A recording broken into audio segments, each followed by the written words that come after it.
North Wales children's homes in the 70s and 80s, the scene of the most depraved child abuse imaginable. Vulnerable children in care, raped by the very people paid to look after them. One particular night that I always recall is when I was basically raped, tied down and abused by 9 different men, sexually. This was Bryn Estyn, a children's home at the centre of the North Wales child abuse scandal. These were allegations of widespread physical and sexual abuse, not just at the hands of the staff who worked here, but of children lent out to others. These were allegations of a paedophile ring involving people from all walks of life: businessmen, a market trader, a senior public figure. This was a paedophile ring that stretched beyond the Welsh borders, to Chester, the south coast, London and beyond. In the home, it was the normal standard abuse where it was violence and sexual. Outside, it was basically like as if you were sold. We were taken in particular to the Crest Hotel in Wrexham, mainly on Sunday nights, where they would rent rooms. In the early 1990s, historic allegations of child abuse started to surface. In March 1994, Clwyd County Council commissioned an independent inquiry into allegations of widespread abuse across North Wales. Professor Jane Tunstall was one of the inquiry panel. To cut to the chase, obviously, our report was not published, and indeed we were required to send back our numbered copies to Clwyd for them to be pulped in order for the local authority to maintain its insurance cover.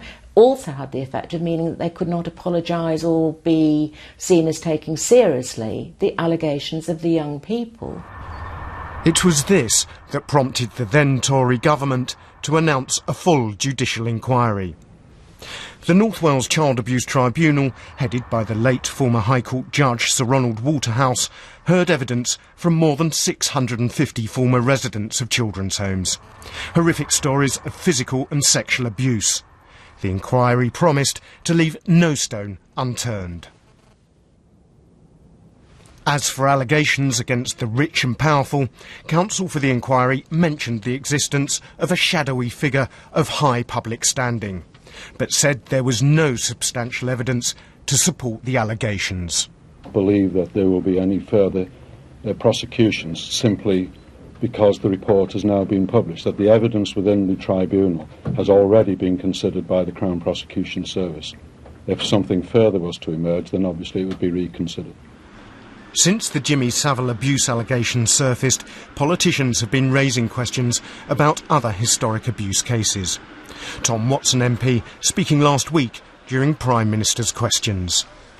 The evidence file used to convict paedophile Peter Wrighton, if it still exists, contains clear intelligence of a widespread paedophile ring. In our original investigation in the 1990s, Peter Wrighton was linked with a North Wales children's home, and via that to a prominent Tory politician at the time. We had interviews with alleged victims. Newsnight and the Bureau of Investigative Journalism went back to Steve Measham this week. He stands by what he told me then. You were taken by care, where basically you were just sexually abused. Various things would happen, drink would be involved. It was basically rape. But there wouldn't be just him, there'd be other people involved as well. Can you tell me, how many times did this happen? How many times were you abused by this man?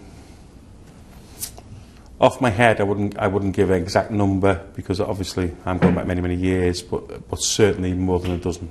And how were you introduced to him? I was basically taken to him by a car, which I've said in the tribunal.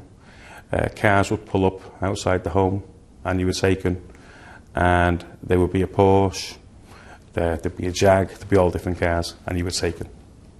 The abuse occurred in the late 1970s. Stephen went to the police. I was called a liar. I was pinned up against the wall. I can still name the police officer to this day who'd done it. The police denied it, and when they looked back, they finally admitted in the inquiry statements were made.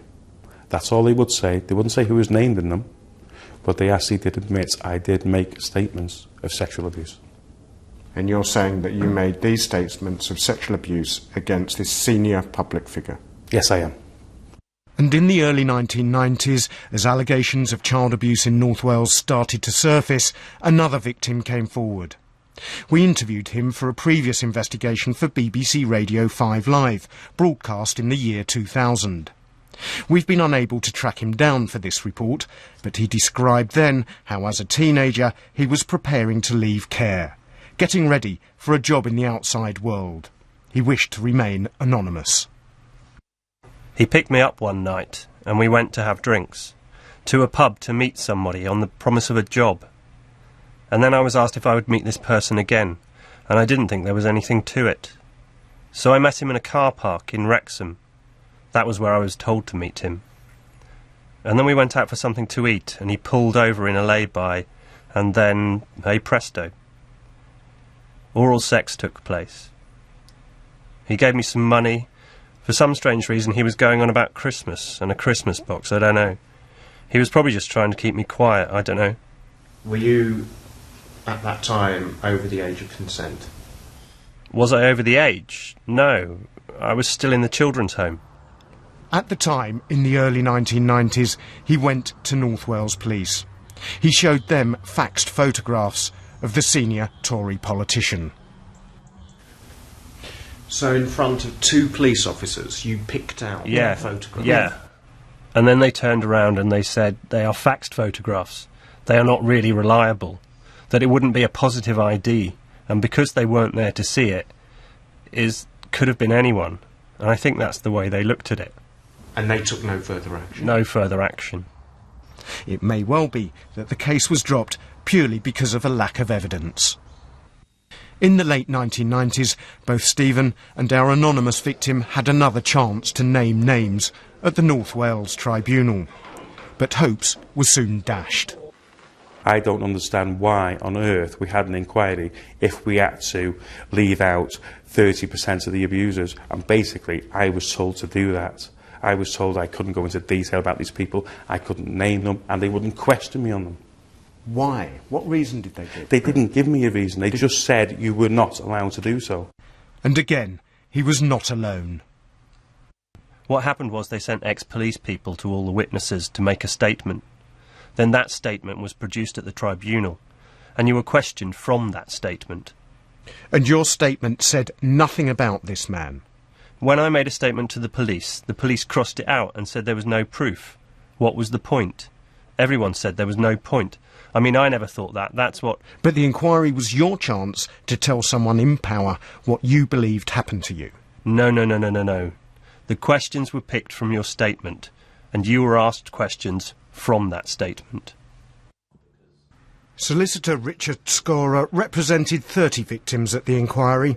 He believes the original remit and attitudes at the time were at the heart of the problem. The tribunal looked into the abuse of children in care in North Wales and not beyond.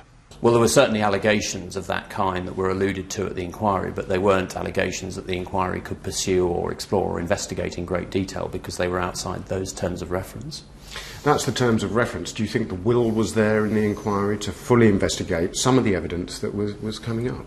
I think the inquiry wanted to investigate where it could. I think the terms of reference were an important restriction. I think it's also fair to say that at that time, and we're going back to the mid to late 1990s here, at that time the idea that senior public figures, politicians, celebrities could be involved in child abuse was seen as a bit far-fetched.